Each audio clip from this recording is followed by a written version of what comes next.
रामकृष्ण हरी मंडळी, तर मी आहे गावाला आणि माझ्या चिमणीला मोमोज खायची खूप इच्छा झालेली आहे. तर मागे लागली, "आत्तू मोमोज बनव, मोमोज बनव." मग म्हटलं चला आज हेल्दी मीन्स गव्हाच्या पिठाचे मोमोज करूयात. तर हे बघा गव्हाचं पीठ थोडंसं तेल आणि मीठ टाकून मळून घेतलं छानपैकी आणि मी स्टफिंग तयार करून घेतलेला आधीच त्याचा व्हिडिओ शूट नाही केला त्यामुळं सो सॉरी. आणि हे बघा मोठी चपाती लाटून घेतली, छोटे-छोटे पुऱ्या केल्या आणि यामध्ये सगळं स्टफिंग भरून मुलांनीच मला मदत केली जास्तीत जास्त. हे बघा चालूच आहे.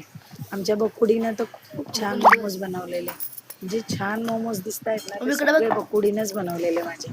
शंभू देखील मदत करत होता आणि इकडं मी मोमोज तळत आहे आणि एकदम छान मोमोज झालेले. सगळ्यांनी कौतुक केलं माझ्या हेल्दी मोमोजचं. तुम्ही देखील नक्की ट्राय करा गव्हाच्या पिठाचे हेल्दी मोमोज.